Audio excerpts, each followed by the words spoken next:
দর্শক, ত্রয়োদশ জাতীয় সংসদ নির্বাচনে প্রার্থীদের প্রতীক বরাদ্দের আরো খবর জানাবো আপনাদের। খুলনা থেকে যোগ দিচ্ছেন সহকর্মী বেল্লাল হোসেন সজল। সজল, প্রতীক বরাদ্দ শেষ, এখন অপেক্ষা শুধুমাত্র প্রচারণা শুরুর। প্রার্থীদের নিরাপত্তা এবং সবার জন্য সমান সুযোগ নিশ্চিতে নির্বাচন কমিশন এবং প্রশাসনিক পদক্ষেপ কেমন দেখছেন?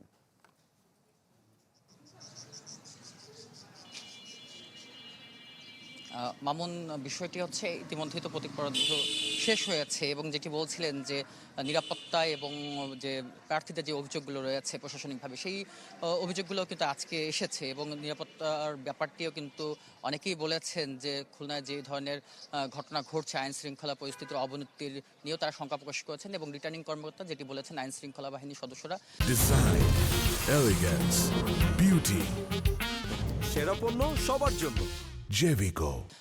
বিশেষ অভিযানে থাকবেন, সাদা পোশাক সহ বিভিন্ন নিরাপত্তার ব্যবস্থা করবেন এবং সেনা সদস্য থাকবেন। খুলনার 6টি আসনে প্রায় 1100 সেনা সদস্য থাকবেন। এছাড়া প্রার্থীরা যে অভিযোগটা করেছেন, আমরা দেখেছি জামায়াতের সেক্রেটারি জেনারেল মিয়া গোলাম পরোয়ার তিনি যেটি অভিযোগ করেছেন, এখন পর্যন্ত কিন্তু নির্বাচনে যে লেভেল প্লেইং ফিল্ড সেটি হয়নি বলে কিন্তু তিনি দাবি করেছেন। তাছাড়া তিনি সহ তার যে বিএনপি প্রার্থী রয়েছে একই আসনে, তার যে প্রতিনিধি তারাও কিন্তু একটি অভিযোগ করেছে, বিশেষ করে কালো টাকার ছড়াছড়ি এবং বিভিন্ন যে প্রভাব বিস্তার থেকে শুরু করে নানা ধরনের কিন্তু অভিযোগ আজকে প্রতীক বরাদ্দর যে মুহূর্তটি ছিল সেখানে কিন্তু এসেছে এবং সকাল 11টা থেকেই আমরা দেখেছি জেলা রিটার্নিং কর্মকর্তার কার্যালয়ে খুলনার যে 6টি আসন হচ্ছে 6টি আসনের প্রায় 38 জন প্রার্থীকে নানা প্রতীক কিন্তু দেওয়া হয়েছে এবং সেই প্রতীক বরাদ্দ যে কার্যক্রমটি ছিল অনুষ্ঠান শেষে প্রার্থীরা গণমাধ্যম কর্মীদের সঙ্গে কথা বলেছেন, তারা নিজেদের যে ইশতেহার সেটি কিন্তু তুলে ধরেছেন, পাশাপাশি তারা বিভিন্ন অভিযোগ কথাও বলছিলেন এবং প্রশাসনের পক্ষ থেকে কিন্তু সেই আশ্বাসটিও দেওয়া হয়েছে। তারা যেটি বলছেন, এখন পর্যন্ত নির্বাচন সংশ্লিষ্ট কোনো হতাহত বা